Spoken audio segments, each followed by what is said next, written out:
السلام علیکم ورحمۃ اللہ وبرکاتہ۔ یہ شعبان کا مہینہ چل رہا ہے اور اب رمضان کا مہینہ شروع ہونے میں صرف 21 یا 22 دن باقی رہ گئے ہیں۔ شعبان کے مہینے میں کون سے عملیات ہمیں کرنے چاہیے، کون سے وظیفے کرنے چاہیے، بس ایسی ویڈیوز کی سوشل میڈیا پر باڑ آنا شروع ہو جاتی ہے کہ شعبان کے مہینے میں یہ کر لو وہ کر لو، اور جب 15 شعبان آتا ہے جس کو ہم شب برات کہتے ہیں تو پھر تو اللہ کی پناہ ایسے وظیفے ایسے عمل لوگوں کو کرنے کے لیے بتائے جاتے ہیں جن کا قرآن اور حدیث سے دور دور تک کوئی تعلق نہیں ہوتا۔ اور افسوس کی بات یہ ہے کہ عام لوگ انہی وظیفوں میں انہی عملیات میں لگے ہوتے ہیں، اور جب ان سے معلوم کیا جاتا ہے تو وہ بتاتے ہیں کہ سوشل میڈیا پر دیکھا تھا کہ شب برات کی رات یہ عمل کر لو تو تمہارا یہ کام ہو جائے گا، فلاں مقصد پورا ہو جائے گا، تو اس لیے میں یہ عمل کر رہی ہوں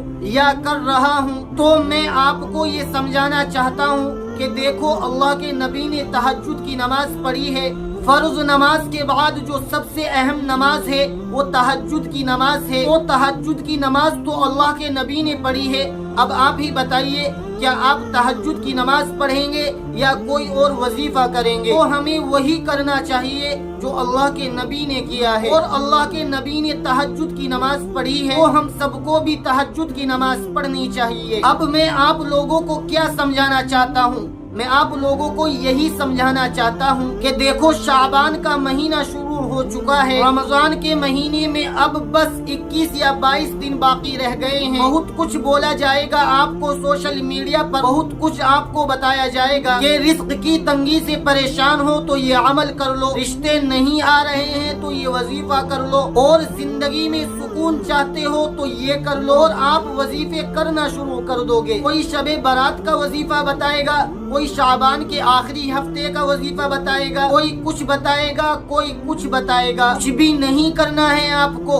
رمضان کی تیاری کرنی ہے۔ بس رمضان کی تیاری میں لگ جاؤ، اپنی عبادت کو بڑھا دو، اپنی نماز کو بڑھاؤ، سنت اور نوافل پڑھنے کی عادت ابھی سے بناؤ، قرآن کریم کی تلاوت ابھی سے شروع کر دو، نفل روزے ابھی سے رکھنا شروع کر دو، تہجد کی نماز پڑھنے کا اہتمام ابھی سے شروع کر دو، تاکہ جب رمضان کا مہینہ آئے تو آپ عبادتوں کو اچھے طریقے سے کر سکو، زیادہ سے زیادہ آپ عبادت کر سکو۔ آپ نے دیکھا ہوگا کہ جب ہمارے گھر میں شادی ہوتی ہے تو 2 4 مہینے پہلے ہم شادیوں کی تیاری میں لگ جاتے ہیں۔ محلوں والوں کو پتہ چل جاتا ہے اچھا مکان بن رہا ہے، گھر میں کسی کی شادی ہونے والی ہے، پہلے سے تیاریاں ہوتی ہے، دکھنے لگتا ہے دور سے ہی۔ بھائی 2 مہینے پہلے، 3 مہینے پہلے یہ تیاریاں کیوں ہو رہی ہیں؟ تاکہ شادی میں کوئی کمی باقی نہ رہے۔ میرے عزیز بھائیوں، میری بہنوں، رمضان کا مہینہ مل جانا یہ اللہ کے خوش نصیب بندوں کی علامت ہے۔ اللہ رمضان کا مہینہ دیتا ہی اس کو ہے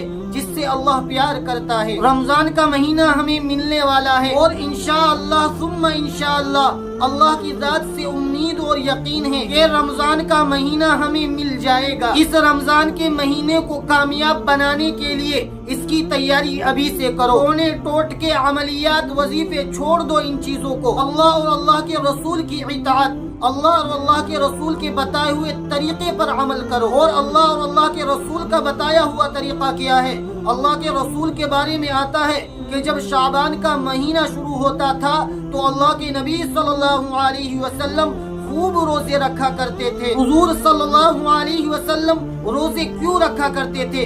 رمضان کی تیاری۔ اتنا بڑا مہمان ہوتا ہے اتنی زیادہ تیاریاں اور بہت پہلے سے شروع ہو جاتی ہیں۔ جتنا بڑا گھر میں پروگرام فنکشن ہوتا ہے تو اس کی تیاریاں اتنی پہلے سے ہوتی ہیں۔ رمضان یہ تمام مہینوں کا سردار ہے۔ رمضان کا مہینہ یہ بڑا عظیم الشان مہینہ ہے، برکتوں والا مہینہ ہے، نیکیاں کمانے کا مہینہ ہے۔ اس کی تیاری بھی پہلے سے ہونی چاہیے۔ اور اب یہ شعبان کا مہینہ چل رہا ہے اور ان وظیفوں کے چکر میں اپنا ٹائم برباد مت کرو۔ تہجد کی نماز سے بہترین کوئی چیز نہیں ہے، قرآن کریم کی تلاوت سے خوبصورت کوئی چیز نہیں ہے، دعاؤں سے بہترین کوئی چیز ہے ہی نہیں۔ اللہ کا قرب حاصل کرنے کا طریقہ تہجد کی نماز، دعا اللہ کو پسند ہے۔ قرآن کریم میں اللہ تعالیٰ فرماتا ہے ادعونی استجب لکم، اے میرے بندو تم مجھے پکارو میں تمہاری پکار کو سنتا ہوں۔ لیکن ہم نے اور آپ نے جو اللہ نے فرمایا ہم نے اس کو تو چھوڑ دیا، اللہ کے رسول نے جو کہا اس کو تو چھوڑ دیا، لیکن سوشل میڈیا پر جو وظیفے بتانے والے ہیں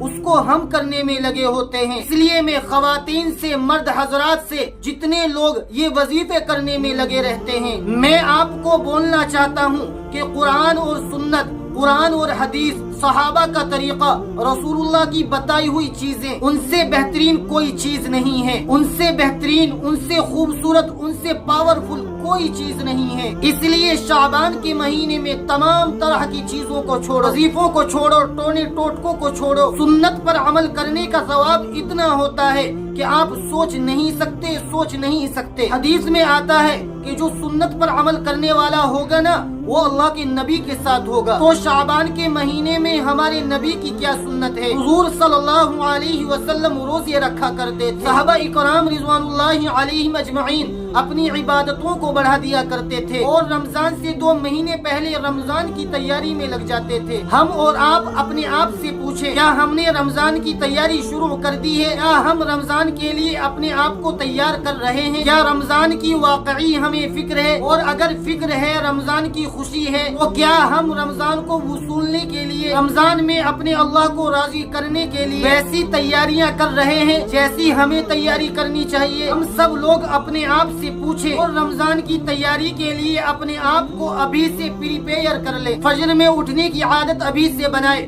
تہجد کی نماز پڑھنے کی عادت ابھی سے بنائے۔ یہ میری چند باتیں ہیں جو میں آپ لوگوں سے کہنا چاہتا تھا۔ اس ویڈیو کلپ کو شیئر کریں، دوسروں تک پہنچائیں۔ السلام علیکم ورحمۃ اللہ وبرکاتہ۔